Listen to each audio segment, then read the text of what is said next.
Don't forget, guys, every time you comment and like one of my videos this month, you'll be entered to win a Samsung tablet. Just make sure you're subscribed to the channel and hit the bell so you're notified whenever I post a video, because the more videos you comment on, the higher your chances are to win. Good luck. Hey, what's going on, guys? Welcome back. It's Claytano. Thank you so much for tuning in as always. And today, I'm going to be talking about the top 5 monsters in Summoner's War that fell off due to power creep. And if you guys don't know what power creep is, basically what it means is that these monsters have generally stayed the exact same and not received any changes and used to be super overpowered in the game, but are no longer viable really in the places that they used to be the best at, because other monsters have either been added to the game or have been buffed to make them better than these specific monsters, okay? Now, if you guys have your own specific list, go ahead and drop it down in the comment section below. I'm really interested to hear what you guys have to say about this topic, as well, as I feel like it's kind of interesting.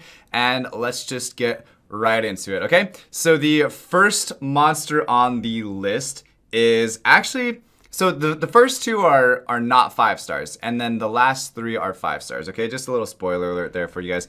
But if you guys can guess, the first one is going to be Darien, okay? So Darien used to be like the jack of all trades. You could use this guy pretty much everywhere, and he would actually be beneficial to your team and help you out in so many different ways. You could build him full revenge Darien. That was a crazy way to build him. You could also build him on violent, and there was just a lot of different things that you could do with Darien where he was super useful. So people actually used to build Darien on their arena defenses, and this was like used in top level G3, top tier arena defenses, and people would still use Darien. But the reason why he fell off is because a lot of people now, they bomb, they cleave, and they've gotten a lot faster and a lot smarter about some of the arena offenses that people are throwing at you. And then also the introduction of a dark monster by the name of Diaz got a little bit of a buff and turned into almost a better version of Darien. And then they made him an HOH, so people were able to farm Diaz, and Darien unfortunately kind of just went by the wayside. Now Diaz is used a lot more heavily in R5 over Darien as well, and it's just kind of sad to see such a cute little monster that has an awesome transmog and that used to be one of the best units in the game, it just kind of fall off. Even in like Giants B10, I used to use Darien in Giants B10. I used to use Darien sometimes in like Dragons B10, even like when you're first starting out. I don't even really recommend people use Darien on those types of teams anymore, because he just doesn't have the same type of utility that other farmable units have nowadays. So a lot of it is just, you know, times have changed in Summoner's War, and Darien's just kind of sitting there left behind with his sword and his thoughts, and that's about it. The next one on the list, number 4, is going to be, oh man, this okay, so it's Chloe, right? Number 4 is Chloe, and she used to be the one monster that everybody wanted. Like, if you summoned a Chloe, it was almost better than summoning a Lucian. So she used to be super prominent on arena defense back in the day when Lucians were like the top tier arena offense, period. This was before the Galleon days, so people had to resort to using Lure. Lure almost made it on this list as well as one of the you know, top 5 monsters that fell off due to you know, power creep and stuff like that, but he was just like maybe an honorable mention. But still, like, so Chloe used to be really good before Tiana, before Sea Emperors, before Galleon. So there's a whole bunch of different things that just a whole bunch of different things that happened to Chloe that made her kind of irrelevant now. And some people can argue that she's still relevant, but at the same time, there's so many different options. There's so many different ways to counter her, and there's just not as much room for her in the game as there used to be.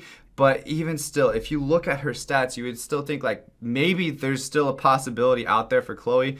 But no, she just doesn't get used much. So she has super high base speed, which was the same speed as Bernard. So people used to use them on super fast Swift sets. So that way they put up the Chloe first before anything else. And there wasn't really a way to strip it. And also, oh, this was also before like will runes were even entered into the game as well. So having that immunity helped your team out drastically, because imagine going back to not having will runes, you had to have some type of immunity monster in your arena defense to be able to survive anything. And she was also another one that was kind of used, like I said, even top tier arena defenses used to use her on them. So it's sad to see what happened to Chloe. I remember when I got my first Chloe though, I was super excited, and then I got a Tosi right after it as well. It was like one of the best summoning sessions I think I ever had. I still remember watching the video on it and just laughing about how excited I was about a Chloe. And it's just kind of funny how times have changed a little bit. Now the third monster on the list, this one I think you guys may or may not agree with. I personally think that this one belongs here, but for me it's Poseidon. I thought Poseidon used to be like one of the best arena offense monsters in the game. This was now after the implementation of Galleon and Tiana. When Galleon and Tiana were brand new, Poseidon was one of the best units to bring with them. This is like during the era of the Nemesis runes, where they were super new and exciting, and people were having just tons of different comps with Nemesis and speed and like being super fast, and you had to use some type of skill like this that lowered the attack bar down to 0, so that way you don't get cut in between with Nemesis procs. And then you would follow it up, say like, okay, so first you would bring Tiana, it would remove all of the will, and then you would use Galleon, and then you'd use Poseidon, put everybody down to 0, and then you would follow it up with like a Zeros after that. And there was actually people that were getting legend with this monster on their arena offense, and you just don't really see it as much anymore. A lot of people use like Ganymede now on arena offense. People use a lot of bomb styles with the Sierra buff that came out now.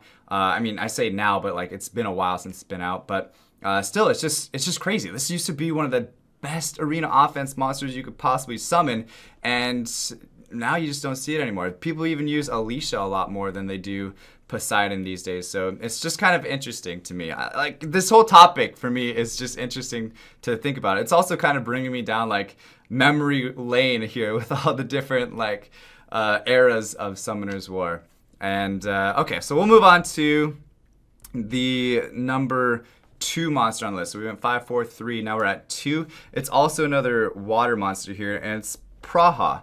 Okay, so again, she hasn't maybe necessarily fallen completely off, but she's definitely not where she used to be. Praha used to make or break arena defenses. She used to be the one premier arena defense monster that if you had Praha, she would change your entire game completely. And you could also use her on arena offense to strip will. You could also use her in like a lot of different areas. I think this is before like RTA came out, honestly, that she was like premier number 1 arena defense unit in the game. And you would pair her with other different types of monsters, but she was like the core and like the glue that held everything together in your arena defense. So I thought it was super interesting now to kind of think about it. And you don't really see her that much on arena defense anymore. You still do. She's still really viable, but in a way, Juno is almost more viable than Praha is now, which is a little unfortunate because she used to be like the number 1, and she hasn't changed at all, but just other monsters have been buffed up to be a little bit better than her. And it's just kind of sad to see how, you know, top tier premier unit just now is kind of like, she's okay, she's helpful, she's still helpful, I'm not denying that, but she's not what she used to be. She's not that SSS Praha that we always used to know and love, you know? But, okay, so that's number 2. Now, number 1 on the list, which for me, I think is, I think this is number 1 on the list because he used to be the main go-to fire bruiser Like there was no other fire bruiser out there that kind of compared to the amount of HP that he had. People would use this to get legend. They would get legend in arena by using Kumar easily. And kind of going back to Praha, they would use Praha, Kumar together. And that used to be like legendary material where if you had the right type of runes, nobody could really break through that combo because there was just so much damage, there was so much stripping, there was so much healing and sustain and so much different things going on that you couldn't really get through. And then I think just by one single buff to another monster completely made Kumar almost non-existent in high-ranked arena play. And that one monster is Rakan. Rakan got the one buff where it made him revenge, and then people immediately kind of just threw their Kumars aside and started building their Rakans. And I think that's like the epitome of power creep and what all that stands for. So instead of like, basically what happens is instead of Comptuous nerfing some of the few problem monsters that are too good, they keep trying to bring some of the lower ones, the ones that aren't performing well enough, or even some that are even in the middle tier, and then they buff them a little bit too much, and then it goes just a little bit over Kumar. And then now they'll bring Kumar back and buff him a little bit more, and they'll bring someone else out and buff them a little bit more, instead of just nerfing things and like keeping them equal level and equal playing field and like kind of balancing them out in both ways instead of just going like this and then this and then this and this and this and this. That's power creep, and that's basically what it is. So I don't know if they're gonna plan to buff Kumar anymore. He just doesn't really get as much play as he used to. He's still viable in different areas, especially in like Guild Wars and Siege and stuff like that. Still not really useful too much in RTA in my opinion, but a lot of it just has to do with the fact that there's another option out there that's better than him and at what he used to be the best at, which is Rakan. And then there's also now more use for even Fire Monkey King with the implementation of RTA and things like that as well. So anyway, guys, that's going to be it for today's video. If you guys don't agree, that's perfectly fine. Go ahead and drop your list in the comment section below. Like I said, I'm really interested to hear what you guys have to say about it. And by doing so, I am giving away a Samsung tablet. So all you guys have to do to enter it is comment and like this video and make sure that you're subscribed in order to be eligible to win. And then click on the notification bell after you subscribe so that we get notified when my videos go live, because every video that you comment and like is one entry into the giveaway, okay? So the more videos you do that on, the higher chance you have to win. All right, aside from that, guys, though, thank you so much for watching. As always, stay soupy, don't be potatoes, and I'll see you guys next time. All right.